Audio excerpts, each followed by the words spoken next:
Hey, what's up YouTube? It's me, Whiskey Hotel. Looking at a Black Ops 2 gameplay today. This game is absurd. It could very well be my best Black Ops 2 game, and it's totally unexpected. I'm using this crappy ass S12, and I was using it purely in an attempt to get the Diamond Remington, and somehow I get 3 VSATs and 4 stealth choppers. So it's a pretty crazy game. But what I really want to talk about is Quicksand. Quicksand's a scary mother, man. And my fear of it. I've always been afraid of quicksand. And I should clarify before moving forward that I'm not referring to actual quicksand. I'm not afraid of like giant mud puddles that can swallow you up and kill you. Because I'm not even sure if that's a real thing. But it's relevant. The quicksand I'm referring to in this instance is more of a metaphorical one, a situation that you cannot escape because you have gotten yourself too deep. And what I mean by this is just you see a lot of people in your day-to-day life that aren't really happy with their situation. Like maybe they got there thinking they could get out, and then once they are in that situation realize that they are there for good. And if you open your eyes up to it, it's kind of all around you. I mean, the example that I always think of is seeing, like if you go to Burger King and you know there's the typical employees there's the young high schoolers, and they're supposed to work there. I mean that's kind of the dues you pay when you're in high school. And then maybe there's like the elderly group that, you know, could be retired, but they just want to have a job to keep themselves busy and occupied, and that's totally fine too. But then you see the middle-aged people, like let's say ages 35 to 50, that seem to take that job way more serious than they should. I'm looking for the least possible amount of responsibility. Like you kind of get the sense that their life depends on that job.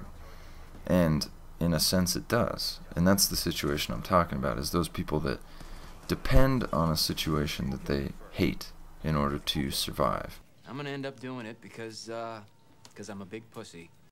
Because if you talk to those people when they were young, 18, 19, 20, I doubt that they would ever tell you that it was their hopes that in 20 years they would be a mid-level manager at a fast food restaurant making $12 an hour. Like that's no one's dream. And so something must have gone wrong. Like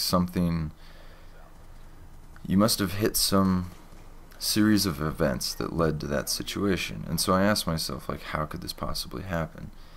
And I came up with a theory. And so in my theory, let's say that you go to college, and you graduate, and out of college you get an okay job, like a better job than you've ever had in your life. And I fucked up that triple, I know.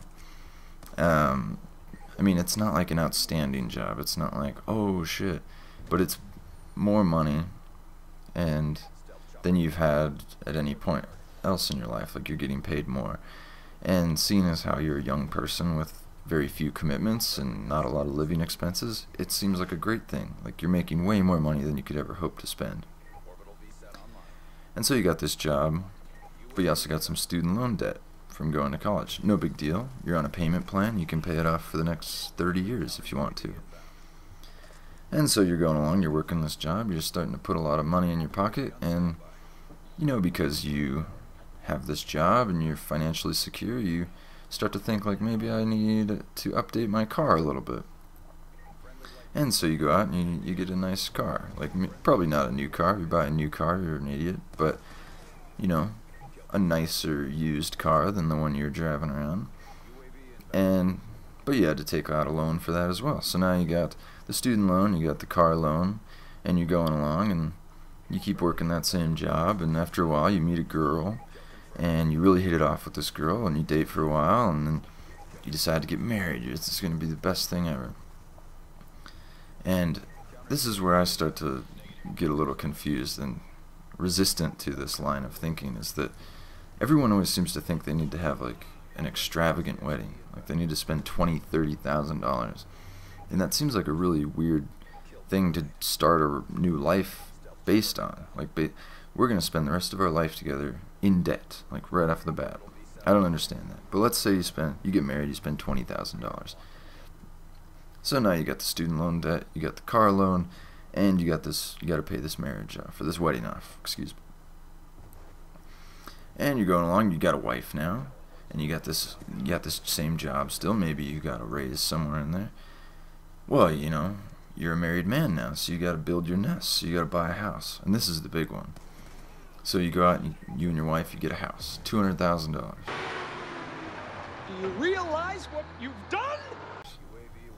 Well, that $200,000, that's a big one. You can't skip out on that bill, because that house becomes everything you own. If you don't pay that mortgage, the bank will take everything you own. So that's a big commitment. On top of the mortgage, you got property tax, you got utilities, you got all the upkeep that comes with owning a house.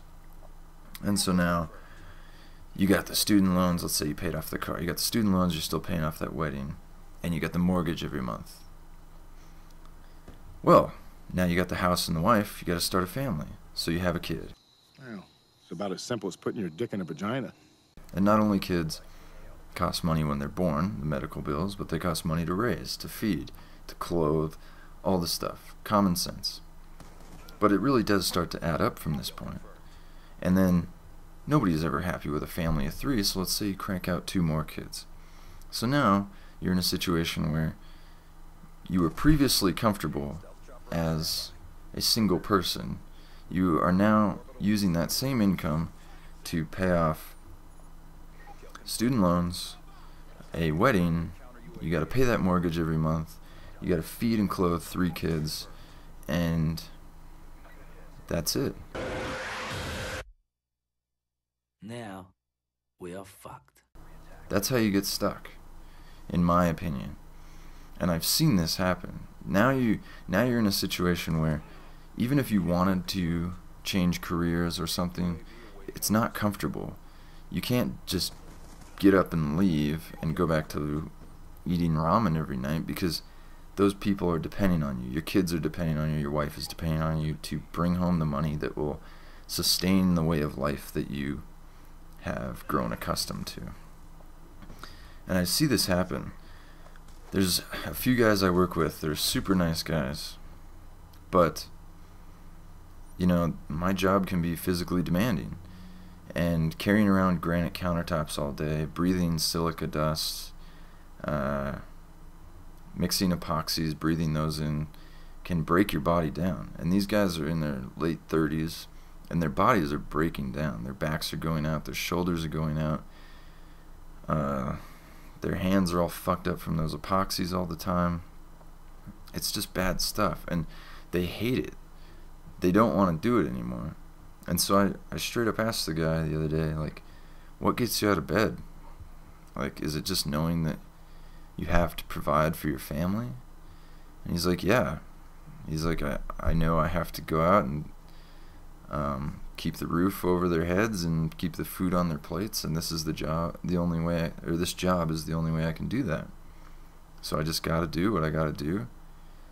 And like, the solemn way that he was explaining that scared the shit out of me, because I don't ever want to be in a situation where I've lost control of my life, because then the quicksand is up to your neck, and at that point you're just waiting for death. Thanks for watching my video. I'll see you next time. Later, dudes.